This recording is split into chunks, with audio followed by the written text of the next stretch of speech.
Olá, boa noite. Eu sou o William Galvão e começa agora o Jornal da Justiça desta segunda-feira, 4 de dezembro. STF mantém a possibilidade de cancelamento de registro de imóvel rural por Corregedor-Geral da Justiça. Para o plenário, a medida protege o registro imobiliário nacional e não viola os direitos constitucionais da ampla defesa e da propriedade. Este é um dos destaques de hoje e você acompanha também nesta edição. Ministros do Supremo julgam processo que define se donos de cartórios na Bahia podem continuar ocupando o cargo sem concurso público de provas e títulos. Polícia Federal, IBAMA e Polícia Nacional da Colômbia fazem operação contra garimpo ilegal em áreas isoladas da Amazônia. E o encontro sobre acessibilidade promovido pelo Tribunal de Justiça de Mato Grosso para garantir os direitos das pessoas com deficiência.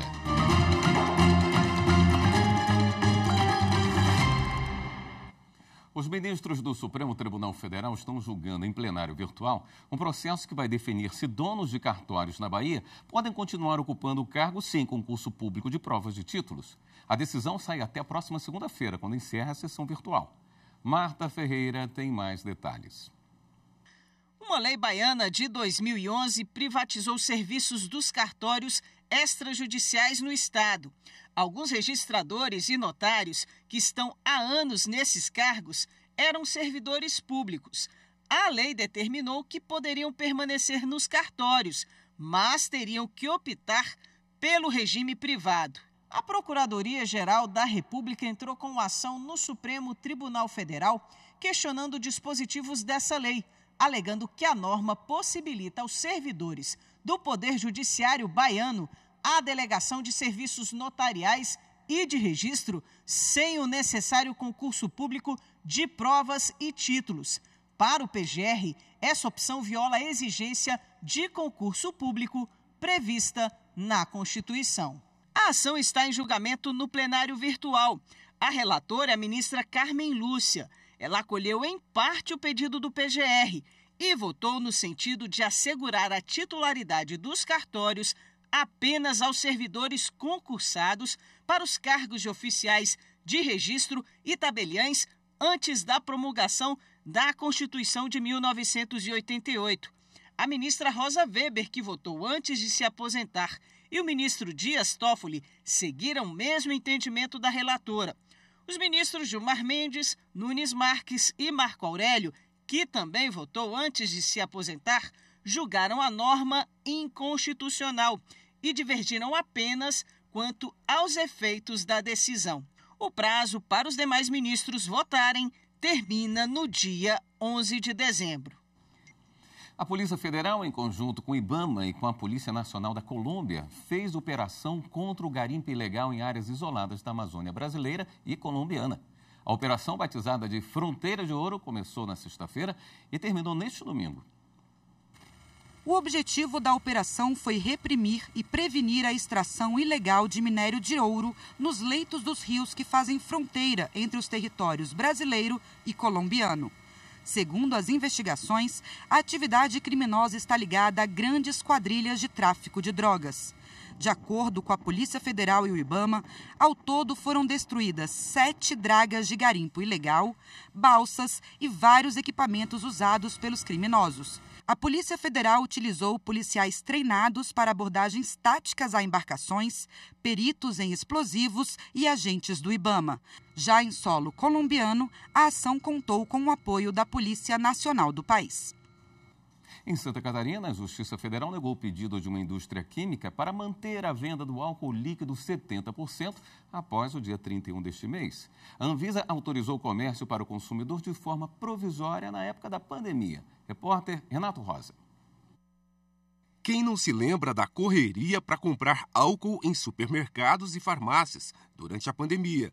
Faltou produto no mercado e o governo autorizou a venda do álcool líquido 70%, de forma provisória. Essa composição mata bactérias e vírus.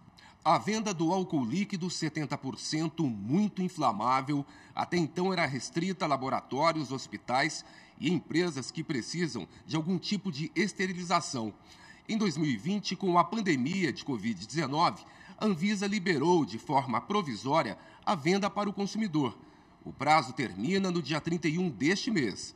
Em Santa Catarina, uma indústria química que teve o registro de venda do produto cancelado para o consumidor entrou com um mandado de segurança contra a Anvisa. Ao analisar o caso, o juiz pontuou: o registro do produto comercializado pela impetrante pode ter validade até 2031, mas as condições nas quais o produto é comercializado não. O magistrado afirmou ainda que o direito ao exercício de qualquer atividade econômica encontra limite na Constituição e na lei. No caso em exame, em especial, no dever do Estado de regulação sanitária e no direito à saúde das pessoas, consumidores que adquiram produtos à base de álcool em estabelecimentos comerciais. Com esse entendimento, o juiz negou o pedido de liminar da indústria, proibindo a venda após o prazo determinado pela Anvisa. A seguir, STF mantém a possibilidade de cancelamento de registro de imóvel rural por Corregedor-Geral da Justiça. Voltamos em instantes.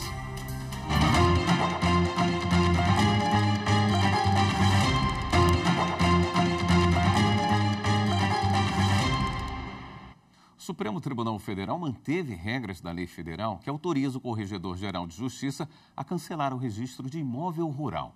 As informações com a repórter Viviane Novaes. A Confederação da Agricultura e Pecuária do Brasil entrou com uma ação no Supremo contra itens da Lei de Registro de Imóveis Rurais de 1979. O texto prevê o cancelamento do registro pelo Corregedor-Geral de Justiça. Para a CNA, essa regra ofende o direito à propriedade do produtor rural. O cancelamento só poderia ocorrer, segundo a Confederação, por decisão do Judiciário e não pelo corregedor, que exerce apenas uma função administrativa. Mas o ministro relator Alexandre de Moraes afirmou que a administração pode anular os próprios atos quando houver vícios que os tornem ilegais. No voto, o ministro afirmou que o corregedor-geral somente fará o cancelamento do registro diante de provas irrefutáveis. Disse também que não há que se admitir a existência de alegada ofensa ao direito de propriedade. O reconhecimento da nulidade do registro, segundo Alexandre de Moraes, não desconstitui a propriedade que não teve aptidão sequer de surgir.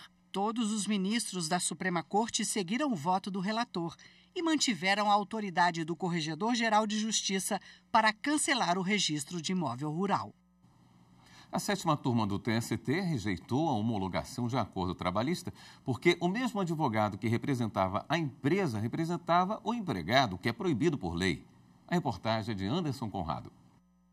A proposta de acordo extrajudicial apresentada à Justiça do Trabalho em janeiro de 2022 estava assinada por um garageiro e pela Transimão Transportes Rodoviários, de Contagem, em Minas Gerais. O documento atestava a quitação geral do contrato de trabalho do profissional. Contudo, na audiência, o trabalhador não reconheceu a advogada que supostamente o representava como sua procuradora. Ele disse que ela havia sido indicada pela própria empresa. Tanto o juízo de primeiro grau quanto o Tribunal Regional do Trabalho da Terceira Região em Minas Gerais se negaram a homologar o acordo. Segundo o TRT, a CLT prevê que o empregador e o trabalhador não podem ser representados pelo mesmo advogado, e esse requisito não fora formalizado. Ao manter a decisão, o TRT também determinou o envio de ofício à Ordem dos Advogados do Brasil para a adoção das medidas cabíveis. O relator do agravo da empresa na 7ª turma, o ministro Cláudio Brandão, assinalou que os artigos 855-B a 855-E da CLT foram inseridos pela reforma trabalhista para regular os procedimentos relativos aos acordos extrajudiciais. Entre os pressupostos formais estão a necessidade de petição conjunta dos interessados e de representação por advogados diversos. Atendidas essas exigências, cabe ao magistrado analisar o acordo e, caso verifique algum vício, principalmente com a indicação de prejuízo ao trabalhador,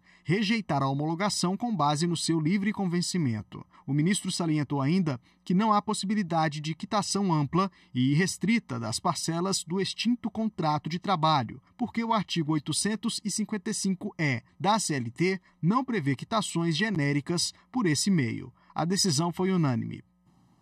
O Ministério Público Federal e a Comissão de Valores Mobiliários atuaram em conjunto de forma inédita para firmar termo de compromisso e acordo de não persecução penal com 2 operadores de capitais envolvidos em operações ilegais.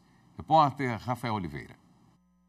A apuração conjunta realizada pelos órgãos apontou que os investidores obtiveram lucros atípicos no mercado de valores mobiliários decorrentes da compra e venda de cotas de um fundo de investimento. O resultado foi atingido após elevação da cotação do fundo e de aumento da liquidez dos papéis a partir de operações entre eles. A manobra configura crime contra o mercado de capitais. Segundo o termo de compromisso firmado pelo MPF, os investigados deverão pagar multas em benefício do mercado de capitais. O acordo também exige confissão das irregularidades praticadas para fins exclusivamente de encerramento do procedimento penal existente. Além disso, os 2 acusados deverão apresentar ao final de 1 ano relatório com informações sobre as respectivas atuações no mercado de capitais e eventual ciência de cada um da existência de procedimentos envolvendo possíveis irregularidades. O Tribunal de Justiça de Mato Grosso promoveu o primeiro encontro de acessibilidade do Poder Judiciário. O encontro foi para discutir ações que garantam os direitos das pessoas com deficiência. Repórter Fernanda Fernandes tem os detalhes. Com o objetivo de promover a conscientização e discutir ações concretas para garantir que as pessoas com deficiência tenham igualdade de acesso e participação, é que o Judiciário de Mato Grosso realizou o primeiro encontro de acessibilidade e inclusão. O evento começou com a apresentação do projeto Harmonia Diferente, instituição que atende crianças autistas e de baixa renda. Nós queremos aqui conscientizar a população, os servidores, para saber como tratar essas pessoas especiais quando se dirigirem ao fórum, ao Tribunal de Justiça e mesmo nos locais da sociedade. Ao longo da programação, profissionais das áreas de saúde, educação e comportamento humano compartilharam boas práticas e estratégias que promovem uma melhor qualidade de vida para quem tem alguma limitação, como a implementação de tecnologias assistivas, adaptação de espaços físicos e treinamento de servidores públicos. Eventos como esses são fundamentais, porque quem não vive o autismo ou de forma profissional ou de forma familiar, não tem tanto conhecimento sobre esse assunto. Além de rampas, para acessos de desníveis, nós temos também vagas prioritárias que são, inclusive, previstas em lei, né? Nós temos assentos especiais que são necessários, por exemplo, em auditórios, balcões de atendimento que precisam estar a uma altura acessível, que atenda, por exemplo, uma pessoa que esteja utilizando uma cadeira de rodas para locomoção. Simultaneamente, foi realizada uma feirinha com diversos produtos, onde expositores eram pessoas ligadas à causa da acessibilidade. Toda vez que alguém, no caso aqui o tribunal, ele fomenta essa ideia, essa discussão, é muito válido, porque dá audiência a pessoas que precisam falar. No espaço, uma empresa também expôs mobiliários indicados para o desenvolvimento de criança autista. E o público ainda foi contemplado com o show do cantor Pescuma e sorteio de brindes. A presidente do TJ, ainda no início do evento, assim como outras autoridades, fez questão de, ao se apresentar, também se autodescrever. Sou uma mulher de pele clara, 67 anos de idade, cabelos curtos e loiros, olhos claros. Esses eventos servem para que sejamos chamados à atenção para essas peculiaridades e também nos dá a oportunidade de convivência, de integração, de superação dessas barreiras, que a maioria, eu repito, são barreiras invisíveis. E esse evento tem esse propósito muito amplo de fazer com que essa superação ela seja integral. No próximo bloco, o Tribunal de Justiça do Rio Grande do Sul autoriza a doação de bens a instituições do Estado. Voltamos já.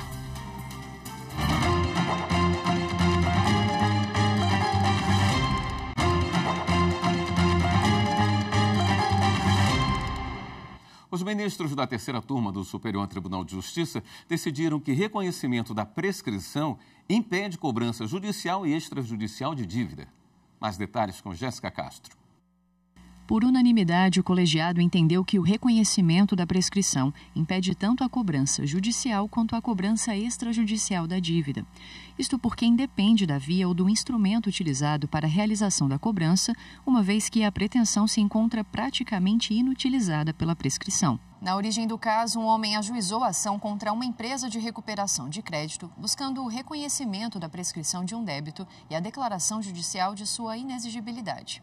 Após o pedido ser julgado improcedente em primeira instância, o Tribunal de Justiça de São Paulo deu provimento à apelação, concluindo pela impossibilidade de cobrança extrajudicial da dívida, tendo em vista que a prescrição era incontroversa. No recurso ao STJ, a empresa alegou que a ocorrência da prescrição não impediria o exercício legítimo da cobrança extrajudicial, porque não foi extinto o direito em si, mas apenas a possibilidade de ele ser exigido na Justiça. A relatora, ministra Nancy Andrighi, explicou que, uma vez paralisada a eficácia da pretensão em razão do transcurso do prazo prescricional, não será mais possível cobrar o devedor, seja judicial ou extrajudicialmente. Assim, a terceira turma seguiu o entendimento da relatora e negou o pedido da empresa. Os servidores do Poder Judiciário de Mato Grosso participaram de um treinamento sobre Previdência Social. Eles fazem parte de uma equipe que deve auxiliar servidores ativos, pensionistas e aposentados durante o período do censo previdenciário. A repórter Fernanda Fernandes tem mais informações. Magistrados e servidores do Poder Judiciário de Mato Grosso já podem contar com auxílio no caso de dúvidas relacionadas à Previdência Social, regime que administra os benefícios pagos pelo INSS. É o NUPREV, Núcleo de Previdência. Instalado em julho desse ano na sede do TJ, ele tem estrutura independente e uma equipe especializada para prestar assistência a toda a instituição. E pensando na proximidade para responder ao censo previdenciário, que é aquele questionário sobre a vida funcional, cadastral e financeira dos servidores públicos, o Judiciário de Mato Grosso preparou um treinamento em parceria com o MT-Prev, entidade responsável pela gestão previdenciária no Estado. A capacitação foi realizada para servidores do próprio núcleo, das coordenadorias de gestão de pessoas e de magistrados do TJ e também para representantes de outros órgãos. A intenção foi formar uma grande equipe de apoio a todos que precisarem preencher o formulário previdenciário. O censo ele vai acontecer 100% digital, mas qualquer inconsistência de dados ou dificuldade em fazê-lo, tanto o magistrado quanto o servidor vai poder procurar o órgão, que no caso é o Tribunal de Justiça. E essas pessoas hoje foram treinadas para saber mexer nessa ferramenta para auxiliar tanto magistrados quanto servidores. Através da plataforma MT Login, ele vai iniciar no dia 11 agora de dezembro e vai até o fim de fevereiro. São projeções futuras, né, do que a Previdência terá que arcar futuramente em termos de pensionistas, de aposentados. É para essa finalidade. O Tribunal de Justiça do Rio Grande do Sul autorizou a doação de mais de 1.200 bens para 6 instituições do Estado. Matheus Beck acompanhou. O conjunto de itens doados inclui ao todo 1.221 bens, gaveteiros, computadores, monitores, armários, cadeiras e estantes. O Comando de Policiamento da capital recebeu 246 móveis. Já a Secretaria de Sistemas Penal e Socioeducativo ficou com 30 móveis e 200 equipamentos de informática. A Secretaria de Desenvolvimento Rural do Estado ganhou 60 bens eletrônicos e a Superintendência dos Serviços Penitenciários outros 4 equipamentos de informática. A Prefeitura de Nova Prata recebeu 21 estantes que antes pertenciam ao foro da comarca local. O mesmo aconteceu com a Secretaria Municipal de Educação de Passo Fundo, que ficou com 660 bens permanentes pertencentes à comarca local. As entregas das doações foram feitas pelo Departamento de Material e Patrimônio do TJ. O Tribunal Regional do Trabalho da Bahia promoveu o 2º seminário Gêneros e Sexualidade. O evento foi para discutir temas como a participação de mulheres negras no mercado de trabalho, intersexualidade e questões relacionadas à diversidade e igualdade. A reportagem é de Carolina Vasco. Debates importantes marcaram o 2º seminário Gêneros e Sexualidades, promovido pelo TRT da Bahia.